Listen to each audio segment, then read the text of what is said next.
SIR को। अरे तुम्हारे साथ हाथ मिलाए तो सर आंखों पर, और तुम्हारे सामने सर ना झुकाए तो सलाख हो। এবং একবার যখন সেই অভিশাপ ভেঙে গেছে আর যখন মা বোনেদের আশীর্বাদ হরিরাম সিং পেয়েছেন, আমার বিশ্বাস যে এই 5 বছরে ওনার কাজের মাধ্যমে, ওনার জনসংযোগের মাধ্যমে উনি মানুষের কাছে এইটুকু বার্তা অবশ্যই পৌঁছে দিয়েছেন যে লাভ ছাড়া ক্ষতি নেই, নেতাজি ছাড়া গতি নেই। তাই তো? জয় বাংলা, জোরে বলবি, চোখে চোখ রেখে, কাঁধে কাঁধ মিলিয়ে, আমরা কাউকে ভয় পাই না। ED, CBI, NIA, income tax, অন্যদিকে নানান party, Congress, ISF, BJP, MIM, এই নতুন একটা যে ধপের একটা পার্টি, ওই হুমায়ুন কবিরের ওইটা তৈরি করেছে, বেরিয়ে গেছে ভিডিও, দেখেছেন তো সবাই? ভিডিও দেখেছেন তো? सच्चाई बाहर आ गई, बाहर निकल गई सच्चाई।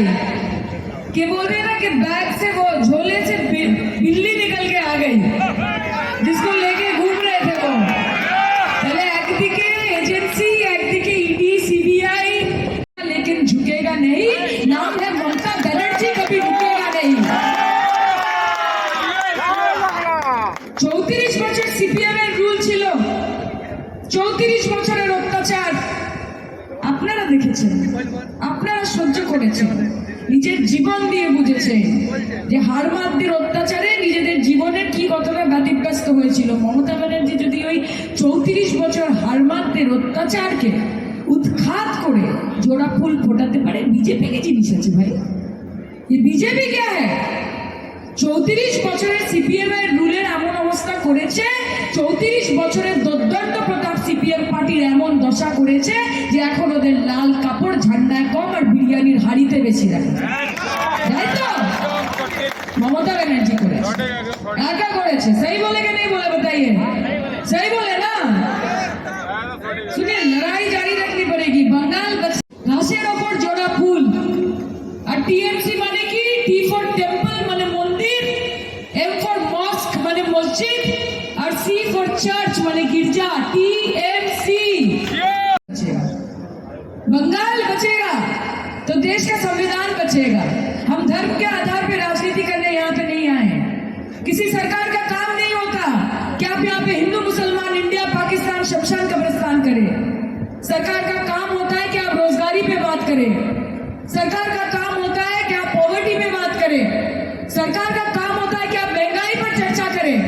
सरकार का काम होता है कि देश के सारे लोग किस तरह खुशहाली से रह पाए, उसका बंदोबस्त करें। यहाँ पे आप हिंदू मुसलमान करने नहीं आए हैं।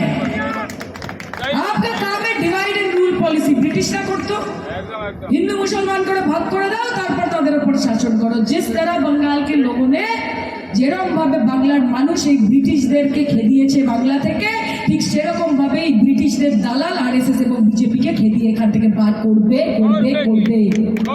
পারছে যেটা আপনার দিদি পারছে, কাজে তার পাশে থাকবেন না তো আর কার পাশে থাকবেন? আজকে আমাদের বাড়িতে কোনো মহিলার, কোনো মায়েদের 70 বছর বয়স হয়ে গেলে আমরা বলি যে বাড়িতে থাকো, আরাম করো, জলটা তুলছো কেন, এত ভারী জিনিসটা তুলছো কেন, একটু বাড়িতে ঘুমাও না, এতদিন তো কাজ করলে, বলি কি না? নিজের জেঠিমাদের ছোট ছোট বাচ্চারা নিজেদের দিদাদের, পিসিদের, মাসিদের বলেন কি না? মমতা ব্যানার্জির 71 বছর বয়স, থামতে দেখেছেন? সায়নী ঘোষ অব্দি গাড়ি নিয়ে, কনভয় নিয়ে জিপের উপর দাঁড়িয়ে হাত নাড়তে নাড়তে যায়। মমতা ব্যানার্জি এখনো গাড়িতে হাঁটে না, গাড়িতে ওঠে না, 5 কিলোমিটার 10 কিলোমিটার পায়ে হেঁটে